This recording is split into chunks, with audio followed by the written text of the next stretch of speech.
A rancher pulled her from the frozen creek. Her Bible had his mother's name. The rope was already in my hand when I heard her. I'd gone down to the creek to check the cattle crossing.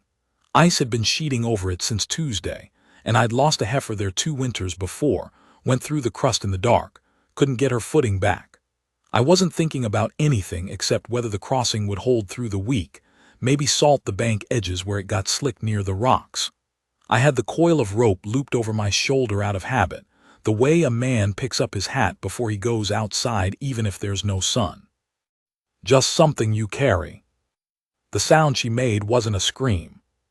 It was the sound of somebody who'd gone past screaming, who'd hit the water and the cold had taken the voice right out of her. A short, hard sound, like a hand slapped flat on a table. I ran. Hadn't run in years. My right knee broke it bad in '74 when a horse threw me against a fence post, and it never set true. It ground and popped going down the bank, and I ran anyway.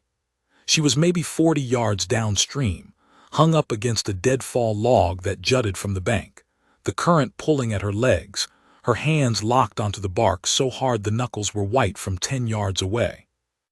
She had a coat on, a woman's coat, brown wool, and it had soaked through and was dragging her. Her face was turned toward me and she was not panicking. That was the first thing I noticed. She was terrified, but she was not panicking. She was holding on and watching me come, and that was all. I didn't ask her anything. I tied off around an iron root oak that had been there since before I came to this country, through the other end, told her to loop it under both arms. She did. Her fingers were barely working, but she did it. I pulled her in hand over hand, the rope burning my palms through my gloves, and when I got her close enough I went down in the mud and grabbed the back of her coat and hauled her up onto the bank, and she came out of that water like something torn loose from the earth. She was shaking so hard her teeth were cracking together. I stripped the coat off her before it killed her dead weight, soaked through, 10 pounds heavier than it should be, a stone around her neck, and I wrapped her in mine and I left her coat in the snow and didn't look back at it. It was a cold January. The sun had been down behind the ridge for 2 hours and the temperature was sitting somewhere around nothing. I got her on her feet and I kept her moving, because moving was the only thing going to keep the blood in her hands and feet. She tried to tell me something. I said later, walk. She walked. My name is Caleb Durst. I've run cattle on the Powder River country for going on 23 years. I came up from Texas when I was 26 with a partner named Roy Cavett who died of fever before we'd been here 8 months, and after that I just stayed. The ranch is nothing grand, 300 and some acres, a good well, a barn that needs work on the east wall every spring without fail because the drainage runs wrong on that side, and I've never gotten around to fixing it properly. I run maybe 60 head, work it alone with day hire in the summer. I hire a pair of brothers named Folsom for the roundup and they're good workers, don't talk too much. There is nobody waiting for me at the house when I come in. There hasn't been for a long time. I don't say that as complaint. I've said it to myself more than once, and it never felt like complaint then either. It was just the arithmetic of how my life had gone. A woman named Vera Hollies came close to changing that. Back in '81, she'd come west from Ohio to visit her sister, and she'd stayed on, worked in the dry goods in Clearfield, and I'd known her for almost 2 years. She had dark hair and a habit of tilting her head when she was thinking, and she could talk about almost anything without making it tedious. But she married a man named Gideon Park who owned a hardware concern in Sheridan, and I understood it.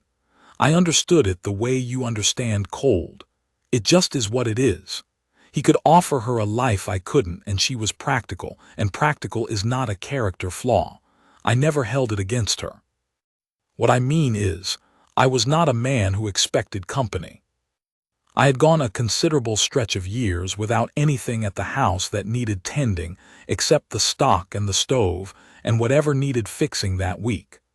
I'd gotten used to the particular silence of a house that's only yours, not comfortable with it exactly, just used to it, the way you're used to a tooth that aches in cold weather. I got her inside and I got the stove going and I put water on. She sat at the table and shook. I found a dry shirt of mine and a pair of wool trousers. They were enormous on her. She had to roll the cuffs 3 times and cinch them at the waist with a piece of cord I handed her. And I told her to change, and I stepped outside in the cold and stood there looking at the dark and listening to the fire snap inside and the sound of her moving around. The wind had come up out of the northwest and it had a bite to it. I stood there until she knocked twice on the door from inside, and then I went back in. She was dressed and sitting with both hands around a tin cup of hot water because the coffee wasn't ready yet. Her hair was loose and wet and dark, and she'd pushed it back from her face. She had a quality about her face, not soft, exactly. More like something that had been through weather and was still standing. There were lines around her eyes that didn't come from laughing, and the set of her mouth was the set of someone who's made a habit of not asking for help. I recognized that. I see it in the mirror every morning. She told me her name was Nora Ames. She'd been making for the Haverson place, 7 miles northeast, her husband's cousin, she said, a man named Thomas, who'd offered her a place through the winter. Her horse had gone lame that morning, a bad step on a frozen rut near Ridley's Cut, and she'd been walking since around 10 o'clock. She tried to ford the creek at the shallow crossing because she'd thought, she stopped and looked at the table, she'd thought it would save her a mile. She said, "My bag." I said, "Where'd you cross?" She said, "About 100 yards upstream from where I'd found her." I took the lantern and went out and found the bank and found the bag where she'd set it before she waded in, a canvas satchel, still dry on the top side where it had landed face down in the snow when the current took her. I picked it up. It was light. Whatever she was carrying, she wasn't carrying much. When I brought it in, she went through it fast with her hands the way you go through something you're afraid to look at, checking by touch in the dark. A change of clothes, something wrapped in brown paper, a small tin. Then she stopped checking and I knew she'd found what she was looking for. She put it on the table. A Bible. Small, black leather, the corners worn to the pale gray of old wood. She held it in both hands the way you hold something you're not sure survived, the way you'd hold a bird that might be dead or might just be stunned. She opened it to the front page. She turned it toward me. I don't know what I thought she was going to show me. Some inscription, maybe. A family name, a verse someone had underlined, a pressed flower. People put all kinds of things in Bibles. They're the one book that people treat like a container. The name on the inside cover was written in my mother's hand. I know my mother's hand. I would know it if I saw it carved in stone at the bottom of a mine. The way she made her capital E, the middle bar longer than the top and bottom, angled slightly up, like it was reaching. The period she put after every name like a period after a sentence, her own small habit that nobody else had. The ink had faded to the color of rust. Elena Ruth Durst. I stood there with the coffee going on the stove, and the fire popping in the box and the cold still on my face from outside. And I looked at my dead mother's name written in her own hand, in a stranger's Bible on my kitchen table. Nora was watching me. She hadn't said anything. I said, "Where did you get this?"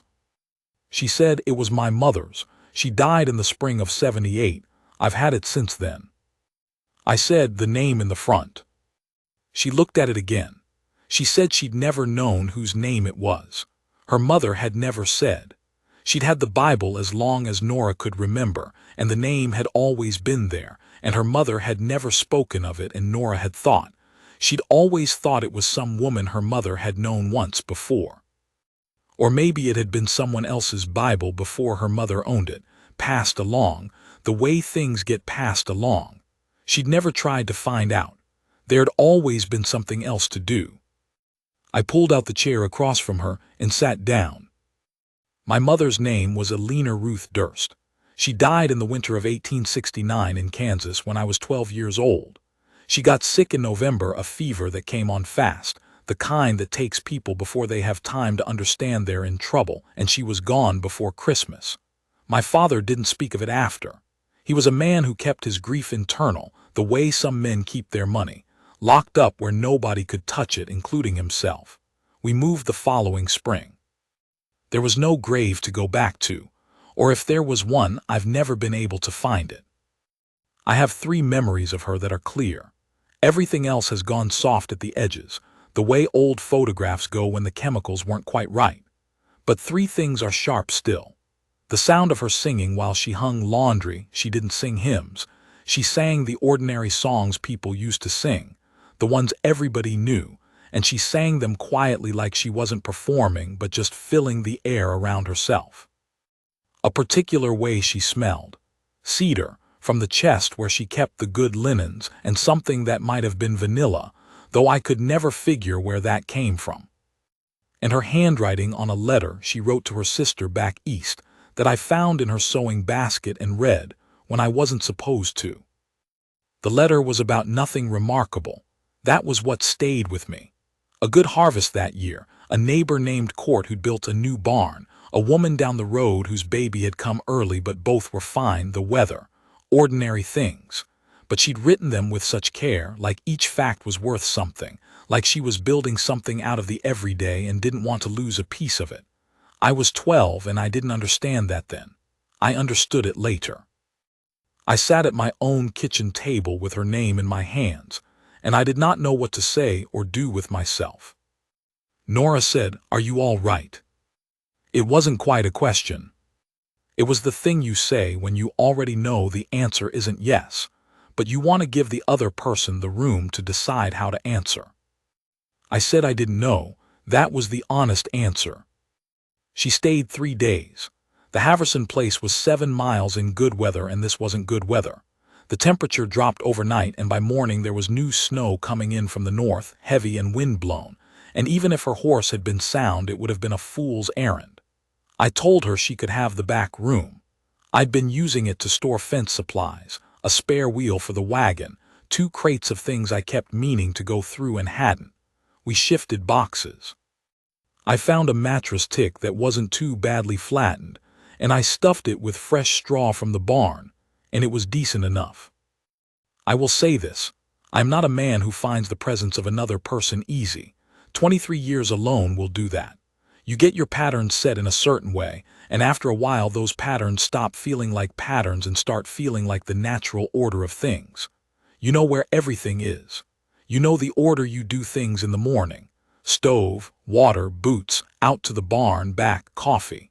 You know the sounds the house makes and which ones mean something. Another person in the house disrupts all of that. They move things, not out of carelessness, just because objects look like they go somewhere different to them than they go to you. They make sounds you don't expect. They breathe. The first morning I stood at the stove for a full minute, had the coffee on and was standing there. Before I remembered, I wasn't alone, and the sound from the back room was just her pulling on her boots. I stood there feeling stupid about it. But she was not demanding. She asked for almost nothing. She asked where I kept the extra towels and where to hang things to dry, and that was it. She worked, which I hadn't expected. She was up before me the second morning, had the stove going and the water on, and when I came out she just nodded toward the coffee and went back to what she was doing, which was cleaning up the dishes from supper the night before. She didn't try to fill the quiet. She didn't seem to be afraid of it. Some people, when there's silence, fill it immediately, like silence is a thing that has to be defended against. She wasn't like that. She'd lived in silence herself, I think. You can tell. It's the difference between a man who's at home in the outdoors and a man who's just visiting. The first full day she was there was a working day, same as any other, except it wasn't. The snow came in hard around 8 in the morning and the wind came with it, and I had to go out twice to keep the water trough from freezing solid and to check on the cattle I'd got penned near the barn. I didn't ask her to come. I just put on my coat and went. She came anyway. She didn't say anything about it. She put on her coat. I'd brought it in and hung it by the stove the night before. It had dried out mostly, though the hem was still stiff, and she put on her boots and she followed me out into the snow. I looked at her. She looked at me. I didn't say anything either, and we went. There were 14 head in the pen, the ones I'd brought in ahead of the cold snap, and they were crowded near the south wall of the barn out of the wind, and looking at us with the flat, mild eyes cattle have. I'd been worried about the water trough. The float valve had been sticking since November, and sure enough it had frozen over. I broke the ice with the handle of the pick and cleared the drain and watched to make sure the float was moving. She stood beside me and watched too. She said, "One of these got a bad eye." I looked. The heifer near the gate, a 3-year-old, roan and white, was holding her left eye half shut and there was some discharge in the corner. I'd noticed it 2 days ago and meant to look at it. I said I'd been meaning to check it. She said, "Has she been rubbing at it?" I said I didn't know. I hadn't watched her close enough. She went to the gate and let herself in. She moved quietly, no sudden gestures, and the cattle parted for her without spooking, and she got to the heifer and put a hand on her shoulder and took a look at the eye. The heifer stood for it. Some animals will for certain people and some won't for anyone. This one stood. She said it didn't look infected, just irritated, maybe a piece of chaff or grit gotten under the lid. She said she'd need some warm water and a clean cloth. I went and got them and she cleaned the eye right there with her coat on, and the snow coming down around us and the cattle watching with their customary patience. The heifer didn't move. When she was done, she gave the animal a flat pat on the neck and came back out of the pen. I asked where she'd learned that. She said her husband's people had run cattle in Missouri. You pick things up. We went in after that. She made the coffee and I put the gear away. We didn't say anything about it. We just did what needed doing, the way two people do when they've sorted out that they can work in the same space without getting in each other's way. That afternoon the snow eased off and I went out to check the east fence line. I had a section I knew was failing near the creek, 2 posts that had heaved bad in the last thaw and hadn't settled back right. She came to the doorway and asked if I needed a second pair of hands. I thought about it and said the post might need holding while I drove the staples. She pulled on her coat again. It took the better part of an hour. The ground was frozen 6 inches down and the post had heaved and listed, and getting it plumb again meant prying it, packing the hole, and holding the post true while I drove staples into the frozen wood. She held. She didn't wobble, and she didn't complain about the cold, and she kept the post exactly where I told her to put it. When we were done, she looked at the fence line running off in both directions and said, "How much of this is yours?" I told her, about 3 miles east and west, maybe 1.5 miles north to the creek line. She nodded like she was filing it away. Walking back, she said, "Do you like it here?" I thought about it. I said, "I know every piece of it. Does that count?" She said she thought it might.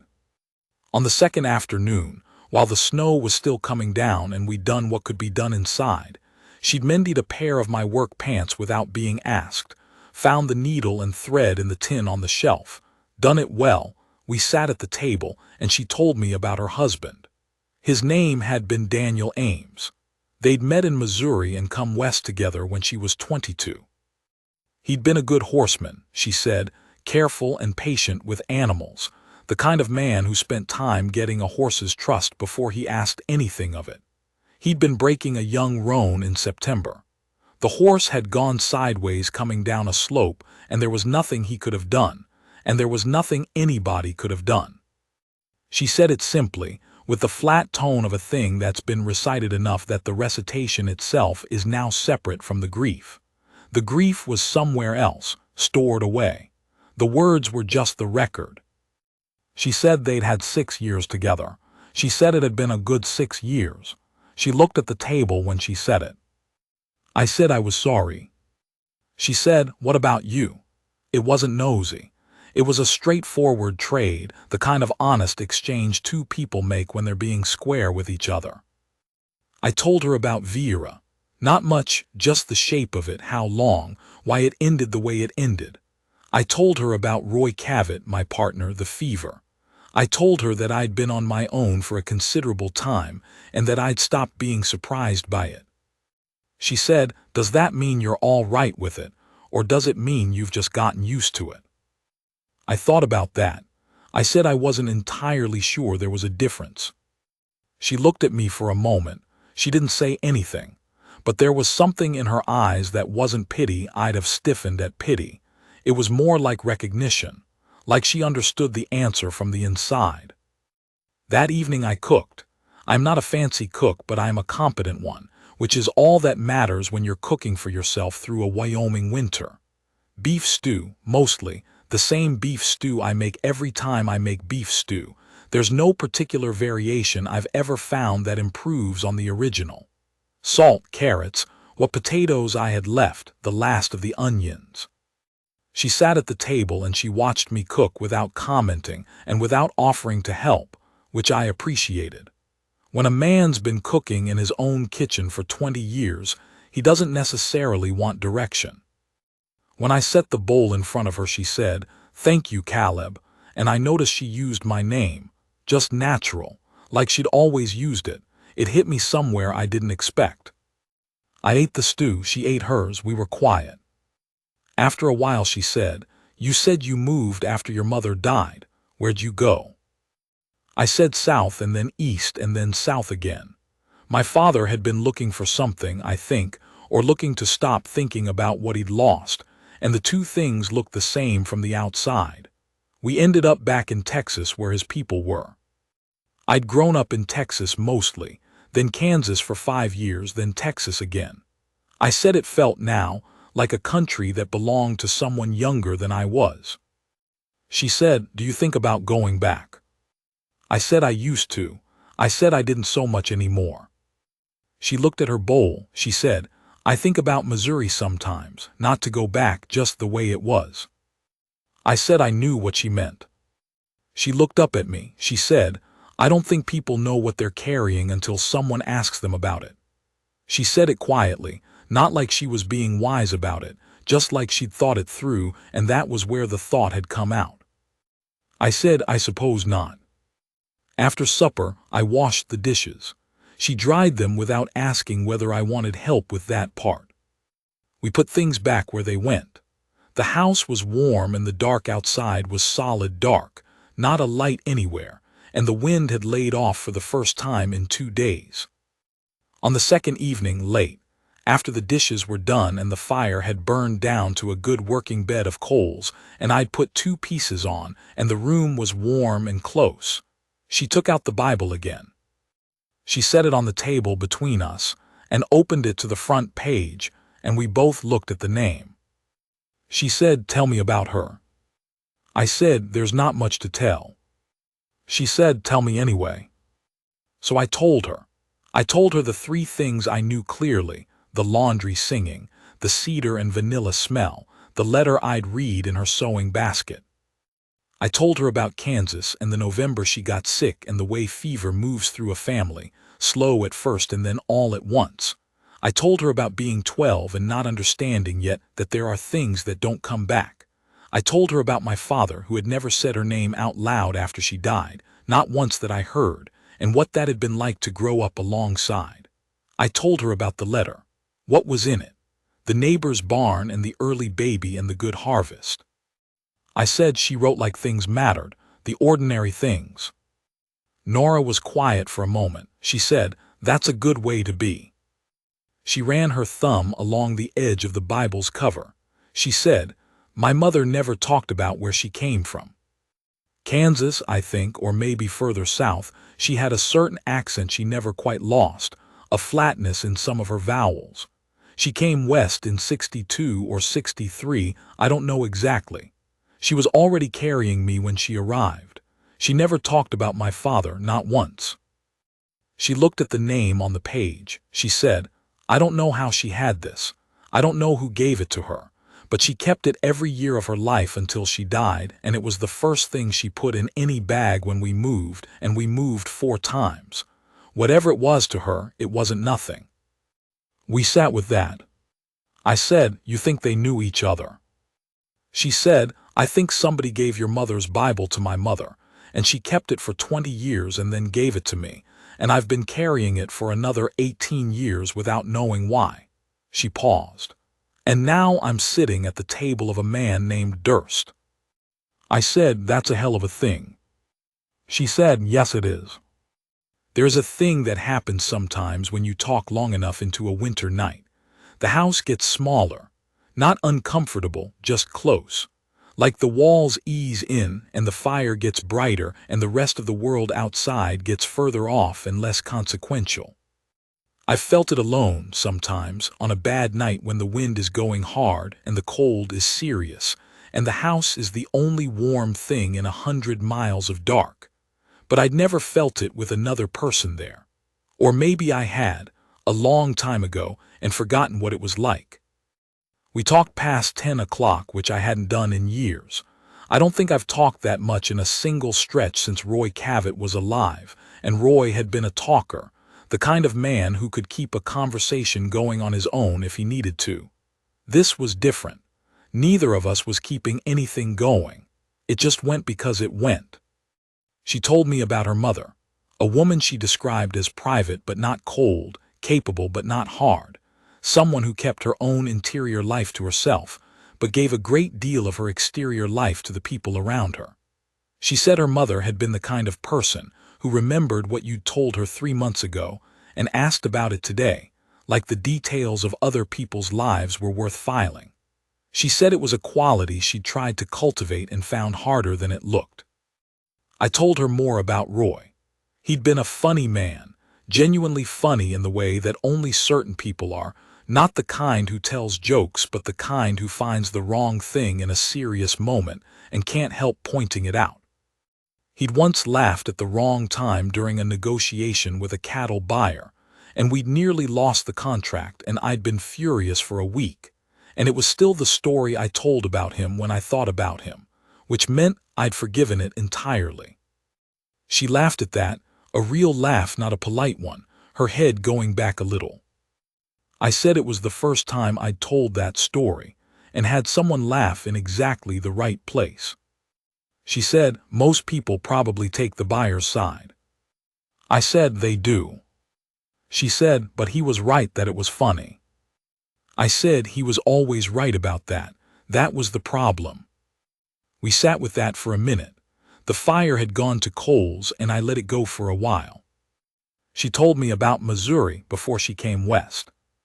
The particular smell of that country in the summer, a heaviness in the air, something green and wet underneath everything.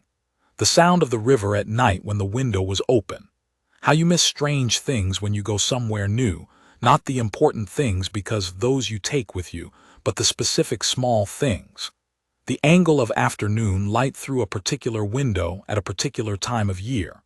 The sound a gate made when you closed it wrong. The exact curve of a road, and what came into view at the top of a hill that you couldn't see until you were on it. I said I knew what she meant. I told her about a creek on the ranch in Texas where I'd grown up. Nothing special about it. Just a small creek that ran through a limestone cut maybe 3 miles from the house. I'd gone there by myself 100 times, for no reason I could have explained. There was a place where the water dropped about 2 feet over a flat rock and made a certain sound, and the cedars along the bank had a smell that was different from cedars anywhere else, or seemed to be. She said, "Is that where you get it?" I said, "Get what?" She said, "The cedar, you smell of it a little." I sat with that for a moment. I said I supposed it might be. Some things settle into a person so deep they stop knowing they're carrying them. She looked at me steadily, and something moved across her face that wasn't quite a smile but was in the same territory. Not amusement. Recognition, maybe. The look of a person who has found a thing they thought they understood, and found they understood it more than they thought. The fire had burned down while we were talking and I hadn't noticed. I put 2 more pieces on. The sparks went up and settled and the wood caught and the light came back into the room. She had the Bible in her hands again, not open, just holding it in her lap, the way you hold something without thinking. She looked at it for a moment and then set it on the table between us. She said, "I've been carrying this for 18 years and I never knew why. I knew it was important. I knew my mother would not have given it to me if it wasn't, but I couldn't have told you the reason." She looked at me across the table. The firelight moved across her face. She said, "I think I was just carrying it until I knew where it was supposed to go." I didn't know what to say to that. There are moments where a thing is said exactly right and any response would reduce it. I just looked at her and nodded, and she nodded back, and that was sufficient. I went to bed late. I lay on my bunk in the dark and listened to the house settle in the cold and thought about the name. Elena Ruth Durst, the period after it. The angle of the middle bar on the 23 years this land has been mine, and I've slept under this roof through 700 winters, and not once in all of it has anything my mother touched been here. Not a letter, not a garment, not a piece of furniture she put her hand on. I thought all of that was just gone. The way things go when the people who held them are gone. But something of hers had been traveling. For 25 years it had been moving through other people's hands and other people's houses, carried across state lines in somebody's bag, set on shelves I'll never see. And it had ended up here, on my table, in the hands of a woman who'd carried it without knowing why. I don't put much stock in the idea that things happen for reasons. Reasons are something we put on things after the fact, the same way we put names on places. The creek was there before anyone named it. The things that happen to us are there before we make them mean something. But sometimes the thing you make it mean is true anyway. I thought about that until I slept. On the third morning, the weather broke. I knew it before I went outside. There's a sound a house makes when the wind drops, or really it's a silence, a particular quality of quiet where before there had been the constant pressure of the gale against the walls and the windows rattling in their frames. I woke to that silence at maybe 5 in the morning and lay still for a while listening to it, the way you listen to something that stopped that you didn't know was bothering you. When I went out to feed the stock, the sky was a hard pale blue with the first light coming over the ridge to the east, and the snow from the day before was spread out flat and undisturbed. Not a track on it yet, except my own boots. I could see all the way to the bluffs that mark the north edge of my land, which I usually can't see in winter. Maybe 15 degrees, but the kind of cold that doesn't push you, that just is, and you work in it. I came in and built the fire up. She was already awake. I heard her moving in the back room before I had the stove going. By the time I had the coffee on, she was out, dressed, her hair pinned back, and she took one look at the sky through the window and understood. She said, "It's clear." I said it was. She looked at her bag by the door. She'd packed it the night before, everything organized and ready, the kind of person who settles those things before they sleep. Then she looked at me. I said, "I'll take you to the Haverson place." She said she didn't want to be a trouble. I said it was 7 miles in open country in January, and she had a horse that wasn't right, and it was no trouble. We had breakfast, cornmeal mush, because that's what I had to make quickly, and coffee. She ate without comment. I ate. The house was warm. Outside the sun was coming up and making the snow bright in a way that would hurt your eyes if you looked at it direct. I'd been trying to think of something to say about the Bible, about her mother, about what we'd talked about the 2 nights previous, and I couldn't find it. Every time I got close to the thing I wanted to say, it slipped into something too large or too small. So I didn't say it. I drank my coffee. She said, "Do you have people? Family?" I said I had a brother in Abilene I hadn't seen in 11 years, and a cousin in New Mexico who I'd heard from twice. I said I supposed that was the sum of it. She nodded. She said her situation was similar. A sister in Minnesota she wrote to twice a year, and the Haverson cousin, who she barely knew. I said people get spread out. She said they do. There was a pause, and then she said, "I want you to know what you told me about her, about your mother. I'll keep it the same way I keep the Bible, careful." I looked at her. I didn't know how to answer that. I said, "I appreciate it." She looked at me steadily for a moment. She had a way of looking at a person that was direct without being aggressive. That said, I see what's here, and I'm not going to look away from it, but I'm also not going to push into it uninvited. I don't know that I've met many people who can do both of those things at once. She said, "I mean it." I said, "I know you do." We finished the coffee. I washed the cups. She got her bag, I got my coat and hat, and we went out to saddle the horses. I told her I'd ride with her to the Haverson place. Her horse had rested 2 full days, and the leg seemed better, not right, still favoring it some, but willing. A lame horse is better walked than ridden if you've got a choice, so she'd walk and lead it and I'd ride alongside. 7 miles in decent going, maybe 2 hours. She came out of the back room with her bag packed, her coat dried and brushed, her hair pinned back. She stood in the doorway of the house for a moment, just standing there looking at the room, the stove, the table, the 2 cups from breakfast. I don't know what she was doing. Maybe setting it. People do that with places they didn't expect to care about. I said, "The Bible." She'd set it on the table when she'd packed her bag and hadn't picked it back up. She said, "I thought maybe you should have it." I said, "It was your mother's." She said, "The name in the front was your mother's." I stood in the doorway with my hat in my hand and looked at the Bible on the table. It was a small book. 100 million people owned a Bible that looked exactly like it. There was nothing remarkable about it except for what it carried. My mother's name in my mother's hand, intact for going on 25 years. Whatever road had brought it from Kansas to here, from a dead woman's keeping to her daughter's keeping to this woman standing in my kitchen. I said, "Keep it. She gave it to your mother. That means it was meant to go with yours." Nora looked at me for a moment the way she'd been looking at the room, like she was taking stock of something. She said, "Then I'll carry yours too." I didn't know what to do with that. I nodded. That was the best I could manage. She picked up the Bible and put it in her bag. The ride was 7 miles of open country in the winter quiet. The horse's breath came in long white plumes. The snow squeaked under the hooves in the way it does when the temperature is right, a sound I'd always liked without knowing why. We didn't talk much. The silence between us was the kind that has weight to it but not pressure, the kind where you're aware of the other person without needing to address them. I watched the country. The bluffs to the north, the frozen creek threading through the low ground to the south, the line of willows that marks where the water runs. A hawk working a thermal over the ridge, high up. Nora walked steadily, one hand on the reins, her coat buttoned to the throat. She didn't complain about the cold. She didn't ask how far.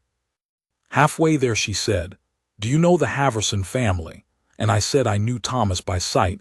We'd spoken at the stockyard in Clearfield twice. He seemed like a straight-dealing man. She said she'd met him once 2 years ago and that her husband had thought well of him. She said it and then she was quiet again, and I let it be quiet. The Haverson spread came into sight around 11 o'clock, a cluster of buildings against the north slope of a long ridge, a good setup for shelter from the north wind. Bigger than my place, a couple of milk cows in a pen near the barn, smoke coming from the chimney. A working place, a place that had the look of being properly tended. Thomas Haverson came out of the house when he heard us in the yard. He was a wide man with a red beard threaded with gray and the kind of hands that have been cold and hot and cut and healed so many times they look like they've been carved rather than grown. He looked at me with the measured look a man gives a stranger who shows up with his kin. That's a reasonable look. I'd have given it too. I told him what had happened. He looked at Nora as I told it. She nodded once at the part where I pulled her out. He stuck out his hand and said, "I'm obliged to you." I shook it. I told him the horse needed more rest before she was sound, and he said he'd look after it. I told him the near foreleg, the left one, and he nodded. I turned to go. That was the thing to do. The thing was done. She was where she was going. The weather was fine and the ride home was straightforward. Nora came alongside me. She put her hand on my arm on the sleeve of my coat just below the elbow, and I stopped. Her eyes were steady on mine, and there was something in them that was not soft, not any of the things that word usually means. It was more like settled, like a thing decided, like she was looking at a person she'd been trying to locate and had found. She said Caleb Durst. The way she said my name, like she was reading it from something she intended to keep, Like it was a fact she was filing away in the place where she kept the important facts, like she wanted to be sure she had it exactly right. I said, "Nora Ames." She almost smiled, not quite. There was something that moved through her face and didn't quite resolve into a smile, but was its own expression, harder and steadier than a smile. She held my arm for one more second and then let go and turned toward the house. I watched her go inside. The door closed. Thomas was still standing in the yard, and he looked at me and then looked at the closed door and then back at me. He didn't say anything. He just nodded, once, the way men nod at something they're not going to put into words. I mounted up and rode. 7 miles home. Cold and clear and quiet, the country spread out flat and white in all directions, the shadows of the horses long on the snow in the afternoon light. The hawk was gone from the ridge. The creek was frozen solid at my crossing. I'd have to salt it before the end of the week.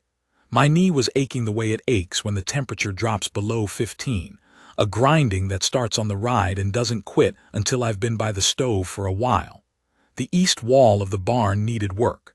The float valve on the trough was going to stick again. All the things that were true this morning were still true. I rode and I thought about Thomas Haverson's face when I shook his hand. He'd looked at me with the look a man gives another man when he understands something has happened that he's not going to be told about. He'd nodded. That was all. I thought about the way she'd held my arm. Just for a moment, just the sleeve, but her hand had been sure, not tentative. Like she'd decided to do it, and she'd done it. I thought about my name in her mouth. There is a thing that happens to a man who has been alone a long time, and it doesn't arrive suddenly. It comes the way the cold comes, gradual, and then all at once, and then you realize you've been in it for so long that you'd stopped feeling it as cold. You just thought that was the temperature. You just thought that was what air was. The thing is, you get smaller in your own reckoning. Not worthless. A man like me knows his own worth in the practical sense. I know I can work. I know cattle. I know I can put up a fence in weather that would send a younger man inside. I know I haven't quit anything I started in 23 years, and that's something. But there is a different kind of worth that has nothing to do with what you can do, and that kind requires a witness. Requires another person who knows who you are and has decided that what they know is worth something to them. Not your labor, not your usefulness, just you, the specific shape of you, the name of you. I'd been going without that for so long I'd stopped remembering what it felt like to have it. You can't miss what you've stopped remembering. I know what it feels like now. I know it because of 3 days and a Bible and a name, and a woman who worked beside me in the cold without being asked, and who listened to me talk about my dead mother like the 3 things I could remember about her were worth sitting still for. I know it because she told me I smelled of cedar from a creek on a Texas ranch I left 30 years ago, like that was a thing worth noticing and telling a person. I know it because she said my name the way she said it, like she was keeping it, like it was going with her. I'm not a man who traffics in things being fixed or solved. I know better than that. My knee will still ache in cold weather. The east wall will still need work. There's no woman at my house, and there may never be again, and I'm not 15 years old. I don't spend time on what may never be. But I know what it is to have been seen by one particular woman for 3 particular days. She came through my creek and into my house and out again, and she took my mother's name with her, and she took mine, and she left me standing in Thomas Haverson's yard in the cold, knowing that somewhere in the world there was a person who had my name filed away in the place where she kept the things that matter. That's not nothing. After a long time of nothing, that is not nothing at all. I got back to the house around noon, fed the stock. The heifer with the bad eye looked better, both eyes open, no discharge, eating normally. I stood and watched her for a minute before I went in. Inside, the fire had gone low but not out. Banked proper, it'll hold a long time, and I'd banked it right before we left. I put 2 pieces on and watched them catch and built it back up. Put the coffee on. Stood at the window while the water heated and looked out at the yard, and the barn and the fence line that ran east into the flat afternoon light. Everything where I'd left it. I sat at the table while the coffee heated. The table was the same table. The 2 cups from breakfast were on the shelf where I'd put them. The lamp was where the lamp always was. The room had the particular quality that rooms have when someone's been in them and gone. Not empty, I've known empty. Just quiet again. Reverted. The way a creek goes flat after something's moved through it. I thought about what she'd said. I'll carry yours too.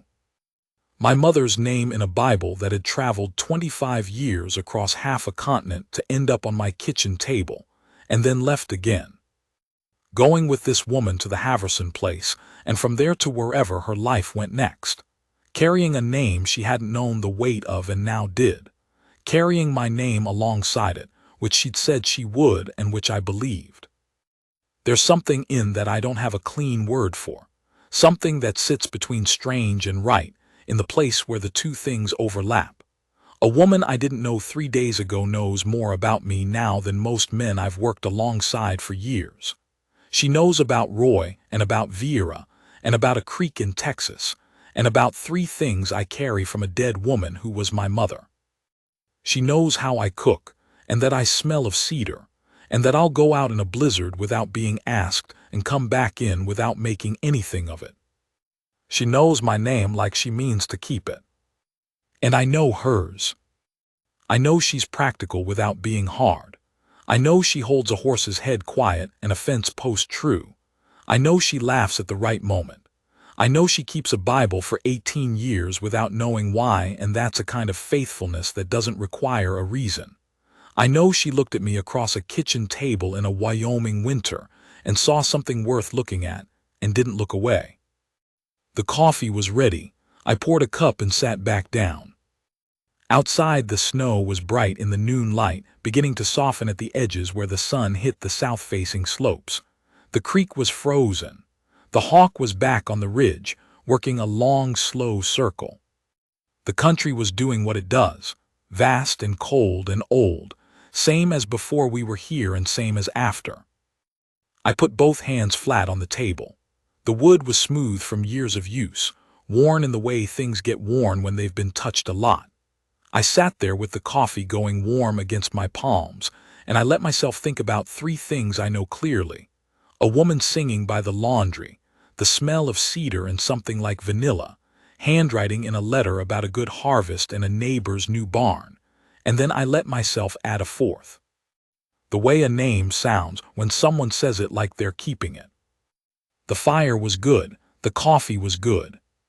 The house was quiet and warm and mine, and somewhere 7 miles northeast my name was in the bag of a woman who was going to carry it careful, the same way she carried everything that mattered to her.